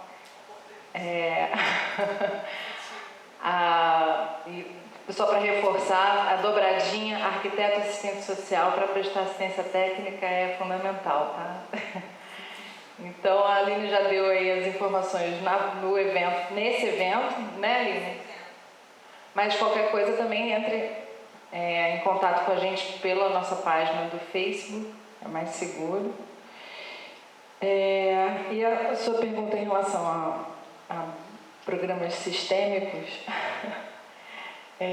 não sei se eu entendi direito, Pedro, exatamente. A gente tem uma atuação que é bem pontual, né? Focada na moradia. Mas por que isso? Porque eu comecei trabalhando com favela bairro e então a política pública para urbanização, para atendimento das necessidades coletivas, ela já existe urbanização, já existe método, já existe fonte de recursos, já existe o entendimento da sociedade que isso é necessário. Quer dizer, até pouco tempo atrás não se falava mais de remoção, né? Agora a gente voltou a ter que lutar contra isso. Mas isso já não era mais um problema, né? Quer dizer, o recurso está lá, a metodologia está lá, a gente já sabe que isso é legítimo. E eu circulava pelas comunidades e era favela bairro ainda, a determinação era de que a gente não devia entrar nas casas, mas as famílias chamavam, né? Pediam para a gente entrar para olhar e eu ficava indignada de ver aquilo. Mas como assim? O projeto vai até aqui? Então, o que faz daqui para frente? Bom, então, se não existe, então vamos cutucar, né? Para ver até onde a gente pode ir, e se não existe, tem que existir. Então a motivação foi muito essa, né? E o projeto foi criado no mesmo ano, por coincidência, no mesmo ano em que aconteceu o PAP, aqui pelo IAB. Foi coincidência esses momentos em que o mundo se abre, as ideias descem, né? Então foi no mesmo ano que eu criei o Arquitetos de Família. Foi desenvolvido o PAP aqui, o PAP aconteceu, ficou, né? O Arquiteto de Família acabou acontecendo muito tempo depois, mas a Aline, inclusive, foi estagiária de serviço social do PAP. Aí depois eu trouxe ela para mim. Mas acho que isso na verdade, nossa atuação é complementar a urbanização, e o que eu entendo é que a melhoria habitacional nesse ambiente deveria vir durante a urbanização e antes da regularização fundiária. Até porque a gente pode, dessa forma, identificar unidades que possam ser retiradas para promover o desadensamento, enfim, antes da regularização fundiária. Para evitar um problema que a Fundação Bento Rubião, por exemplo, teve para fazer regularização na Rocinha, em que eles não tinham como dar título a casas que não teriam condições de receber a BITS, né? Então, enfim. Obrigado. Só para dar um informe, quer dizer, o IAB está, não o IAB do Rio de Janeiro especificamente, mas ele está fazendo gestões junto ao Ministério da Cultura, né, para exatamente que a arquitetura possa passar a fazer parte, os projetos de arquitetura possam passar a fazer parte da Lei Rouanet, como projeto cultural. É óbvio, né, quer dizer que e vai haver a gente defende isso, que haja uma instância de julgamento da relevância social, não é qualquer projeto de arquitetura, mas nós estamos defendendo, não o IAB do Rio, mas a rede nacional do IAB, está defendendo isso junto ao Ministério da Cultura, para fazer com que a arquitetura possa fazer parte dos editais da Lei Rouanet. E aí ter a isenção fiscal, que é uma coisa que todos, né, os empresários, mas espera aí, você está fazendo esse evento, mas você tem a tal da minha isenção fiscal, e assim como tem a Lei Rouanet, tem a lei do ICMS aqui no Rio, enfim, que é uma forma também de captar e que todos esses empresários volta e meia cobram disso. Só para dar esse informe. Oba. Vamos lá, retomando aí algumas perguntas. A questão do BID, primeiro que explica algumas coisas. Assim, o teto.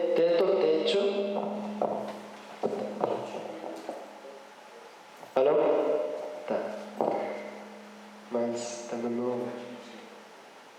Isso. Tá, o teto ele se financia, na verdade, de forma independente, cada um dos escritórios. Então, o escritório do Chile se financia independente do escritório do Brasil e, a sua vez, o escritório do Rio de Janeiro tem que procurar financiamento independente de São Paulo, de Bahia, de Paraná. Então, esse financiamento do BID, na verdade, é um financiamento que foi para o escritório Chile e uma parte para o escritório Latinoamérica, que é aquele que coordena um pouco tudo. E foi uma premiação para o teto, e que foi revertida nas primeiras ações de moradia definitiva, habitação definitiva. Então, é por ali. Mas aqui no Brasil, tipo, nunca chegou essa parte. Mas é um parceiro estratégico também dá um alto reconhecimento, porque justamente também traz toda a questão de, da transparência financeira que o teto precisa prezar muito, né? A gente tem uma auditoria anual internacional que é feita por uma empresa chamada Deloitte, não sei se vocês conhecem, mas uma empresa que faz auditoria e faz em todos os países, né? Então, é realmente uma dificuldade grande conseguir ter essa transparência, mas é um desafio super necessário, porque a questão da dificuldade de financiamento também está muito relacionada a gente conseguir prestar contas da forma certa, né? Então,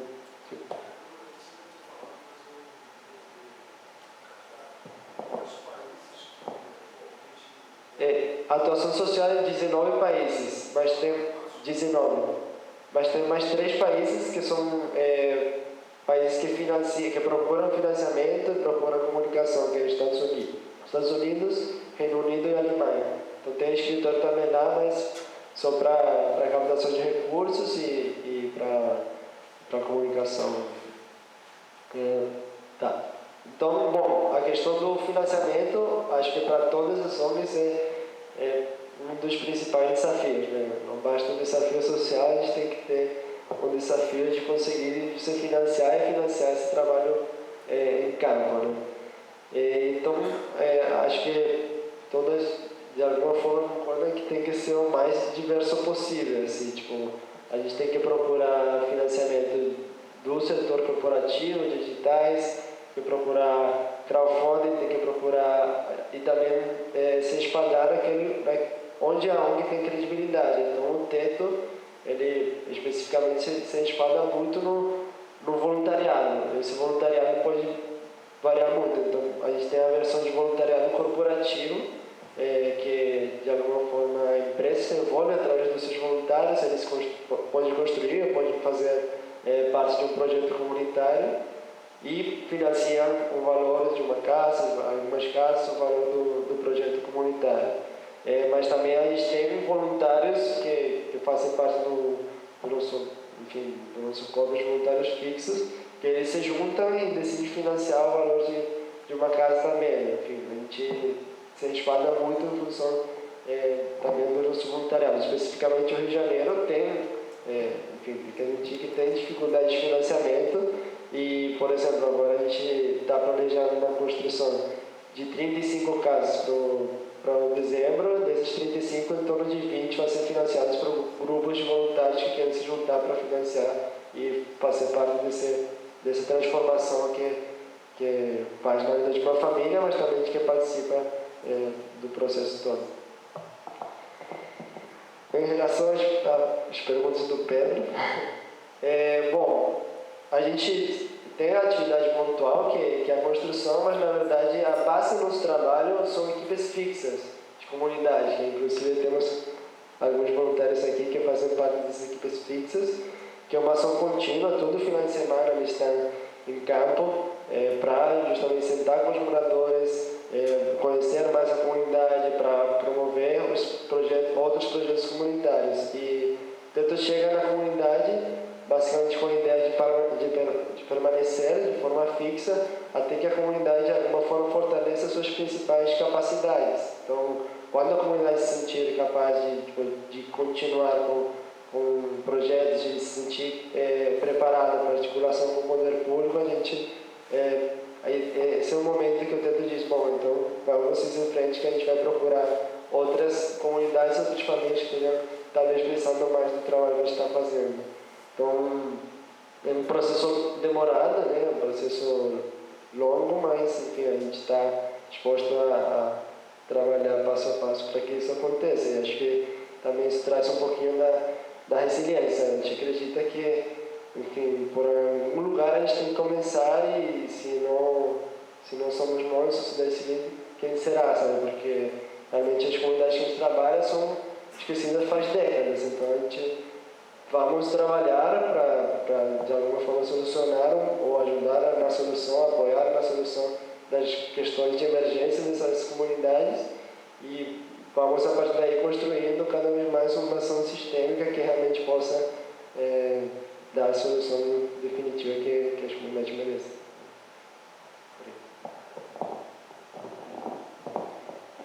Em relação ao financiamento do litro de luz, assim como o teto, cada unidade em cada país é independente. Então, o Brasil é independente de todos os países e o Rio de Janeiro é independente de Santa Catarina também. A gente tem mais duas, na verdade, não é só Rio e Santa Catarina. A gente tem no Amazonas também e em São Paulo, recentemente. Só que no Amazonas e São Paulo não aconteceu nenhuma ação. Eles estão ainda também na fase de crescimento e de captação de recursos. No caso do litro de luz aqui do Rio, os nossos principais fornecedores, né, nossos principais patrocinadores são a SICA e a Tigre. Para a gente é uma coisa mais simples, porque o nosso material é simples. Mas a Tigre e a SICA não dão dinheiro para a gente. Então a questão da transparência para a gente fica mais fácil nessa relação com eles, porque eles dão a quantidade de material que a gente precisa. A gente tem uma planilha que se calcula a quantidade de material que a gente precisa por poste. Então a gente fala para ele, olha, a nossa aproximação mapeamos são dos postes e o nosso material é esse. Eles doam para a gente por ação. Então por ação eles fazem uma doação. Não é uma ação também, não é uma doação contínua. É no que a gente precisa, eles ajudam a gente pontualmente. Então, a placa fotovoltaica a gente consegue de duas formas. No caso da Pepsi, que entrou há pouco tempo, a Pepsi ela já apoia litro de luz internacionalmente. Aqui no Brasil ela começou há pouco tempo. Depois, a Pepsi ela doa dinheiro mesmo, que é o que ajuda a gente a comprar as baterias, o material para LED e as placas solares, que são as coisas mais caras. E a transparência é mantida através de nota fiscal mesmo. Então a gente não pode comprar coisa sem nota fiscal. E o nosso retorno é sempre com auditoria, com todas as notas fiscais, com os vídeos de apresentação de todos os postes instalados. E o nosso retorno é sempre com o marketing, com associar, né, a empresa ao projeto e dar o retorno para eles de imagem, que é o que a gente pode oferecer. E é todo voluntário. Ninguém é remunerado e os voluntários, o fim de semana que a gente passa lá, né, o que a gente gasta, além do material, que é a comida e a água, os voluntários pagam uma taxa de inscrição que cobre esse gasto e o trabalho é voluntário. Da equipe fixa também, o trabalho é completamente voluntário. E, no caso, nesse projeto, por exemplo, que o Rock in Rio vai mostrar pra gente de marketing, né? Fazer uma propaganda pra gente, porque a Pepsi está financiando, então vão colocar a gente lá. Está ajudando a gente mais para essa divulgação de mídia independente mesmo, né? Porque, por exemplo, a ação que a gente vai fazer em Vila Beira-Mar, depois desse, que vai ser no muro, no mesmo lugar que a gente fez na ação dos esportes, é um muro de quase 700 metros quadrados, e então a gente vai precisar de muita tinta. E para fazer uma oficina de grafite, que vai precisar de muitas latas de tinta, e essa doação inteira, não foi, como era uma ação extra, não tinha como a gente fazer isso e botar na nota fiscal e mostrar para a Pepsi que a gente está comprando tinta, né? Então a gente quis fazer isso, até respondendo um pouco da pergunta sobre a ação pontual, né? É uma ação pontual na iluminação, mas a gente tenta da forma que dá, envolver os moradores de outra forma e abrir os leques no envolvimento comunitário, e essa ação é um exemplo. E como a gente não pôde tirar do nosso patrocinador maior, que é a Pepsi, que era da onde sai o único dinheiro, foi na mídia independente mesmo, foi doação de pessoas físicas, foi de boca a boca. A Paula, que é a criadora da oficina no muro de grafite, fez a maior campanha possível, e a gente conseguiu captar tudo o que a gente queria em muito pouco tempo, puramente com doação de pessoas físicas mesmo. E não tem nota fiscal, é no amor mesmo, na confiança. E nos 700 metros de muro pintado que vai sair como exemplo. É isso.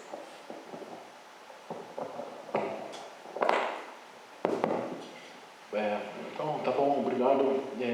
Bom, passar de novo. Alguém quer fazer alguma pergunta? Antes de passar para vocês para fazer mais perguntas, só gostaria de fazer uma propaganda aqui.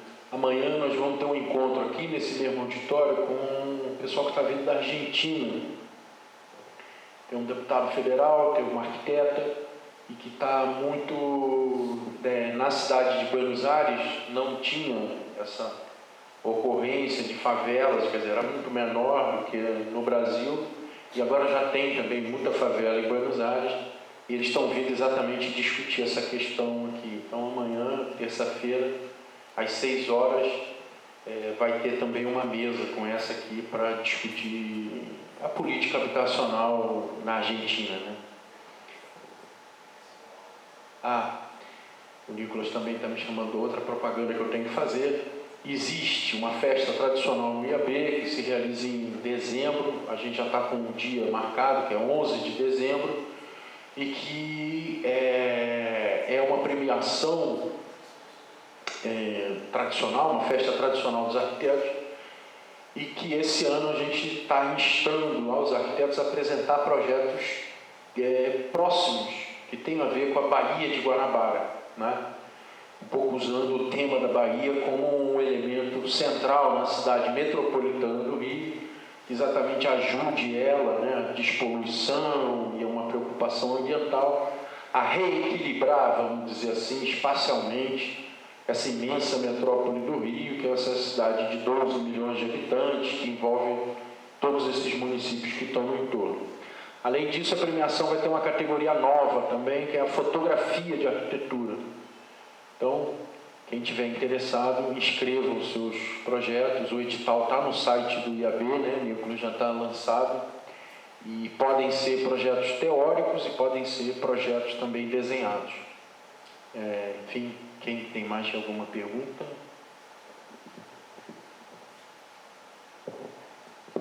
Boa noite, sou Juliana, sou amiga da Cris, ela me convidou, sou arquiteta e urbanista também. A minha pergunta pode ser meio negativa, assim, não sei.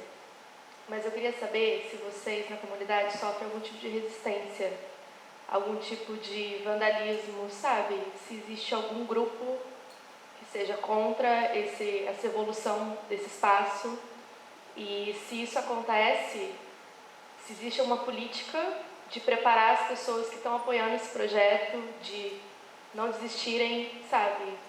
E estarem preparados para quando o projeto sair da comunidade, eles levarem isso adiante. A foto que você mostrou do litro de luz dos postes públicos, né? Que ali é uma área de assalto, então tem alguém que queira que aquele espaço seja escuro. Então, se já aconteceu isso, tantas casas, se teve alguma casa depredada, enfim, é isso.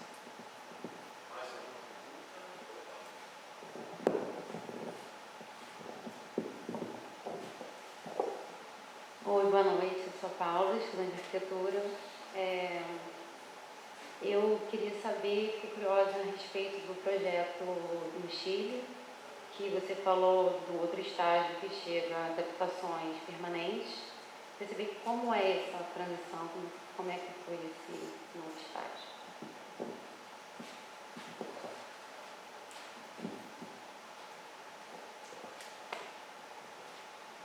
Boa noite, Luiz Felipe, arquiteto também. Eu queria saber mais sobre qual que é se existe algum acompanhamento tipo, após a implementação, tanto das luminárias quanto das casas, quanto das intervenções, mais sobre eficiência ou sobre se existe uma avaliação de qual medida é mais eficaz ou não, como esse processo se autoevolui e como ele é mantido ou trabalhado a longo prazo. E uma dúvida específica sobre o teto é se as casas, na verdade, como abrigo, ele também tem alguma preocupação em termos de saneamento, ou qual que é o nível de abrangência da casa em si. Você trabalha a casa só como habitação ou como uma questão de melhoria geral daquele espaço, tratando outras deficiências com ela. Obrigado.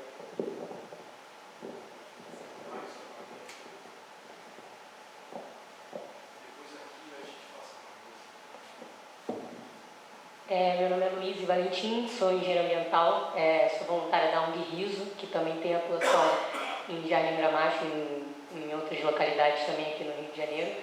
E, bom, eu já vejo a atuação do teto final de semana direto em Jardim Gramacho, conheço uma galera de lá.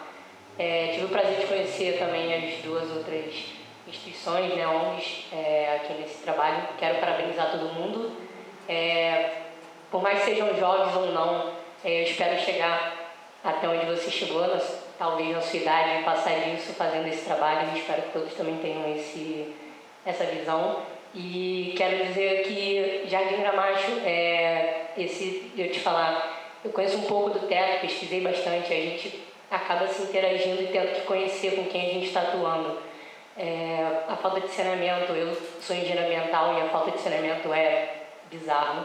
É uma coisa que só indo lá a gente consegue enxergar o que tem, como é que é. O teto, ele dá sim a moradia, ele tem um ciclo, desculpa eu estar falando, depois você me incrementa ou me corrige, ele tem um ciclo sim, social anterior ao projeto de sua construção e depois também. Em São Paulo isso funciona muito bem. No Rio eu vejo lá, eu sei o que as famílias fazem depois para tentar manter, mas a gente sim tem a ação de coisas irregulares, vamos se dizer. A gente vê caminhões despejando lá, a gente fala que é um antigo lixão e ele ainda funciona como lixão. Eu trabalhei boa parte estagiei e trabalhei no INEA, então eu vi isso só depois que eu saí de lá, que aí eu fui participar da ONG Riso, que tem o foco de resgatar a infância social. A gente trabalha a parte de cultura, a gente tenta salvar essas crianças e mostrar para elas que elas têm uma outra visão, que talvez é uma visão que a gente vê aqui, que a gente tem isso. E eu quero só fazer uma pergunta.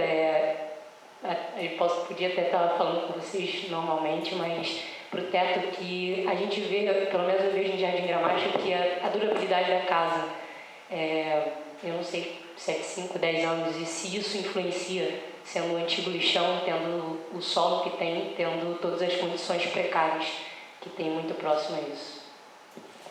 Obrigado.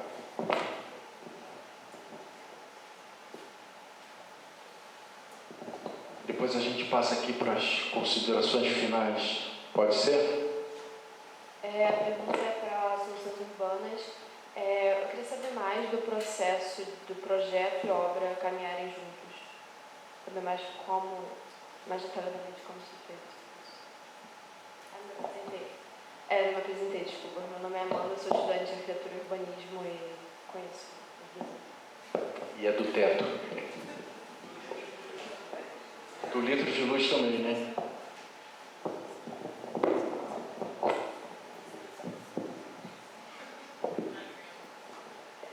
Bom, só um comentário em relação a Luísa. Foi uma brincadeira, gente. Eu acho que eu vou morrer fazendo o que eu faço. Não tem como.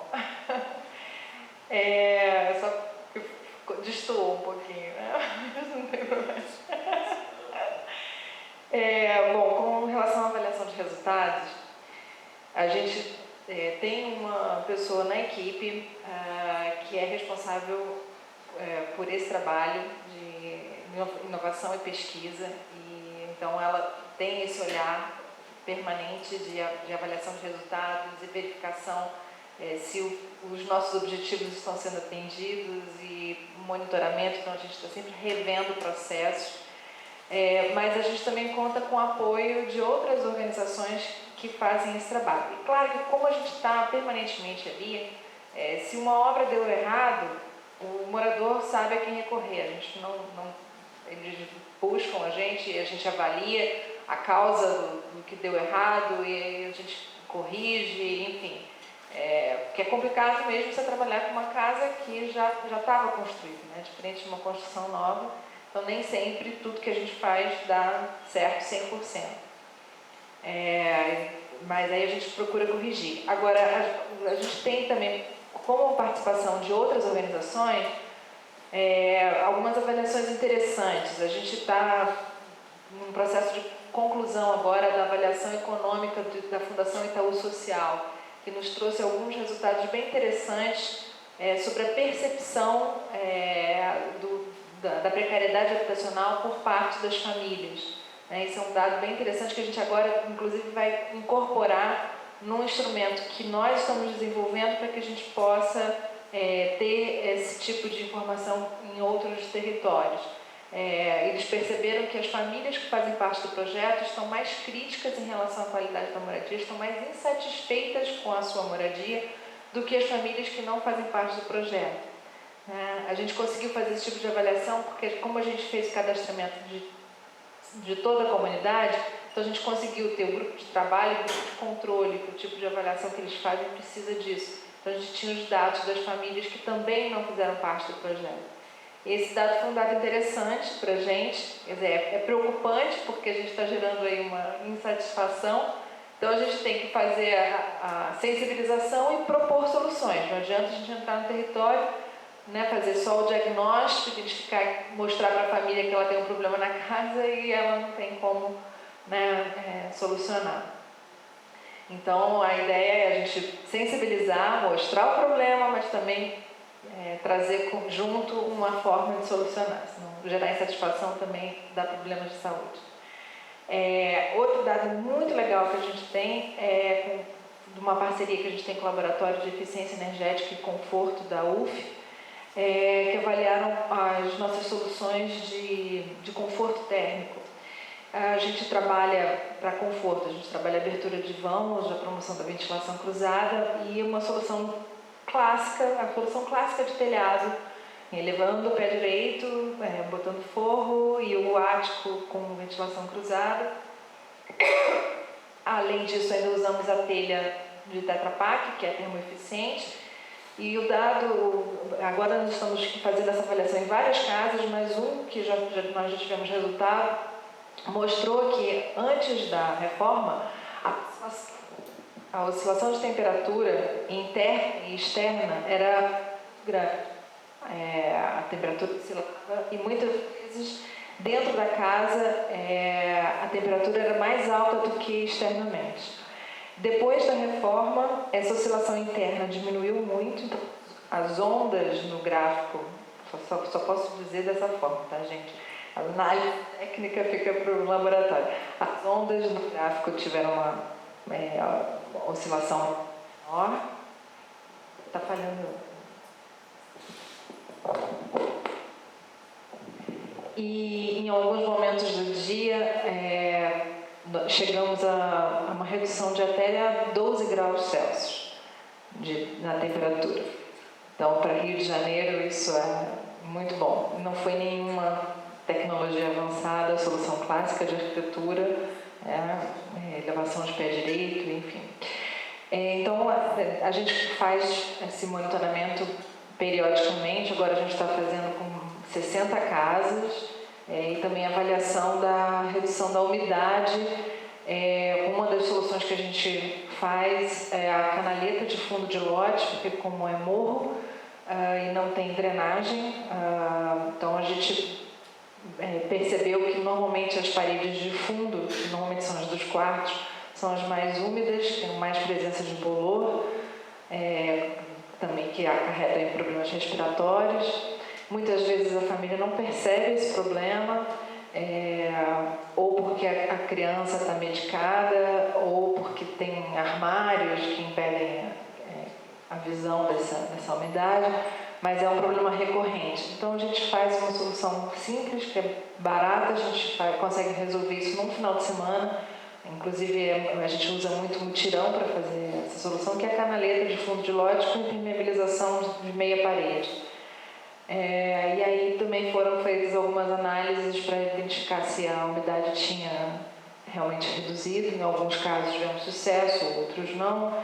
Enfim, aí cada caso é depois analisado, avaliado para ver o que precisa complementar. Porque como a gente trabalha em ações pontuais, a gente não consegue ter uma análise completa do ambiente até que a gente consiga sanar todos os problemas. Às vezes é um conjunto de problemas que acarretam, né, numa situação. Então a gente precisa atacar ponto a ponto até chegar ao resultado completo. Como é que a gente faz essa questão de... tinha uma pergunta sobre vandalismo. Não, de moradores não temos esse tipo de problema. Temos sim o problema de ter que se relacionar com o tráfico. Esse final de semana mesmo teve um problema grave na região. Então hoje, por exemplo, não teve atividade de campo. E isso quando isso acontece, a gente preserva a equipe, mas no dia a dia eles sabem da nossa presença e não chega a ser um problema mais sério. Então, com relação ao projeto Arquitetos de Família, não temos problemas. Temos sim problemas no uso de um espaço que nós administramos e promovemos atividades e que eles querem também fazer uso desse espaço para bailes, enfim. Esse é o nosso grande problema com eles. Diga.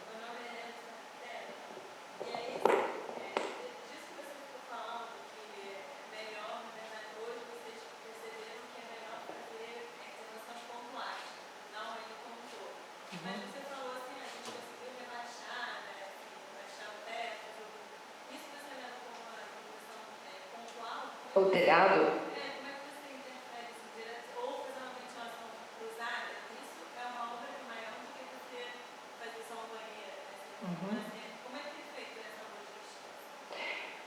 Mesmo como intervenções pontuais, elas têm portes diferentes. O telhado é uma intervenção que a gente poderia chamar perto das outras de grande porte. Mesmo porque, se não for telhado sobre laje, a família muitas vezes tem que sair de casa. Então, essa é uma grande preocupação, que a gente possa fazer obras que a família não tem que sair. E nem é rebaixar telhado, é o contrário, é elevar. Então, essa seria considerada uma intervenção de grande porte perto das outras. Ela tem um custo, inclusive, mais alto, mas é uma solução que resolve uma série de problemas. E a gente, às vezes, tem soluções menores. Essa canaleta dá para fazer no final de semana. Então, e aí, o que é mais interessante é que, dessa forma, a família começa a participar do planejamento. A gente percebe que famílias que já passaram por 2, 3 obras já estão planejando a quarta, né? E com recursos próprios, e aí elas já sabem aonde buscar o pedreiro, já sabem dialogar mais fácil com o pedreiro, comprar o material, enfim, vão ganhando uma autonomia, e esse é um dos objetivos também. Se a gente faz a obra toda completa, o morador fica apenas como espectador daquilo tudo e depois recebe aquela casa, isso não se torna parte da cultura, né? A outra dúvida foi em relação a como é que se dá esse trabalho junto no projeto com obra.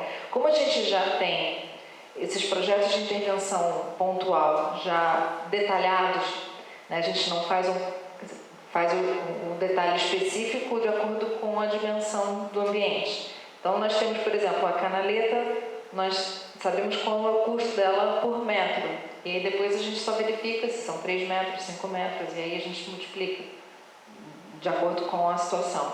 Se é o telhado também, a gente já sabe qual é o metro quadrado do telhado, e aí a gente daí faz o custo e a definição de materiais em função da metragem. Se é um banheiro novo, porque às vezes também tem necessidade disso, a gente fazer um banheiro totalmente novo. Então, a gente já sabe também qual é o custo do metro quadrado de um banheiro ou de uma reforma, né? Se já tiver, se forem instalações, revestimentos, enfim. Então, a gente não faz mais um projeto de arquitetura como a gente está acostumado a ver na faculdade. A gente faz um diagnóstico dos problemas, um diagnóstico das precariedades habitacionais, com a participação da família. Nós damos instrumentos de sensibilização a respeito desse tema, em que a família participa da criação, da construção desse diagnóstico, junto com o arquiteto. Criamos adesivos com ícones que representam esses problemas recorrentes, e aí a família participa da criação desse mapa de riscos. Temos também os instrumentos de avaliação técnica, e aí, a partir da apresentação desses problemas e das possíveis soluções para a correção desses problemas, é que é definido o processo de execução disso, né? Quer dizer, qual é a prioridade de intervenção, considerando a necessidade e também o desejo da família, né? Então, por exemplo, nós temos uma família que a gente queria muito que já participasse do projeto há muito tempo, tem uma casa muito precária, mas a gente não conseguia envolvê-los. E é uma casa que praticamente não tem janelas, né? Tínhamos como prioridade a abertura de vãos, mas a dona da casa queria uma varanda. Então, graças ao trabalho da assistente social, porque isso ela não diz para a arquiteta, a assistente social que vai lá futucando com jeitinho e consegue tirar esse tipo de coisa, foi uma negociação. A gente faz a varanda, mas você deixa a gente abrir as janelas. E assim, foi construído o projeto de intervenção nessa casa, né? Junto com a família, mais uma vez com uma intervenção pontual, a varanda, a abertura do vão. E então não existe um projeto de reforma completa, mas às vezes há necessidade de criação de mais um cômodo, e aí sim a gente faz um projeto um pouco maior, mas projeto completo, né, o segundo pavimento, a gente chegou a fazer isso na primeira fase, né, no início, e realmente não funciona. Quando a gente volta, a família já fez outra coisa, já tem outra necessidade, e aquilo se perde muito rapidamente. Tá? Obrigado, Mariana. Várias perguntas boas, assim, eu vou tentar começar por essa aqui, porque acho que respondendo ela de uma forma um pouco mais rápida, dá para entender várias questões, assim. O teto, apesar de que aqui no Rio de Janeiro a gente basicamente, por enquanto, né, estamos formando as mesas de trabalho, nossa principal ação é a construção de casas de emergência. Esse não é o fim da organização. Para reforçar o fim, é a superação da extrema pobreza através do desenvolvimento comunitário. Então, o que a gente procura fazer desde o primeiro momento que entra na comunidade até quando sai é fortalecer as capacidades da comunidade. Então, que a gente identifica como 4. A primeira é a identificação da comunidade com ela mesma, né, com os seus problemas. Segunda, a organização dela e a participação dos seus moradores nas soluções. Terceira é a autogestão. E a quarta é o trabalho em rede. Então, a ideia é que, através das mesas de trabalho e, na verdade, através de todos os projetos, todos os programas que a gente leva para a comunidade, que a gente construa junto com os moradores, a gente fortalece essas capacidades. E a partir daí a gente, nessa quarta capacidade de trabalho em rede, também trabalhar junto com o poder público. No Chile funciona dessa forma. É uma mesa de trabalho em que o teto funciona como um intermediário, um facilitador, um promotor, para que a comunidade se organize para aplicar a programas do Estado. Então, através de um planejamento participativo, a comunidade apresenta um projeto que é apresentado para um programa do Estado e isso é aprovado ou não. Às vezes demora vários anos, às vezes demora 5, 6, 7 anos para ser aprovado, mas, enfim, o projeto acaba sendo refinado até que é viabilizado. São mais de 5.000 famílias que já fizeram parte desse processo, então, assim como funciona no Chile. Então, continuando para as perguntas lá atrás, a gente, no momento, não constrói na casa de emergência um banheiro ou uma instalação elétrica. Bom, primeiro por uma questão legal, porque como organização, pessoa jurídica, a gente não pode realizar uma instalação irregular, então isso seria um pouco complicado para a gente, mas obviamente a gente está super aberto para quando a comunidade trouxer essa demanda, por exemplo, existem comunidades que trouxeram a demanda de saneamento básico, como a gente pode trabalhar ela no curto, médio e longo prazo, né? Como a gente pode criar um plano de ação. Então, uma das fotos que eu mostrei ali é um projeto relacionado ao saneamento básico, que é uma fossa ecológica, que obviamente também é uma solução para agora. Sabe? Vamos fazendo daqui a um mês, porque não dá para essas pessoas continuarem enfim, sem ter nenhum mínimo de cuidado em relação ao saneamento básico.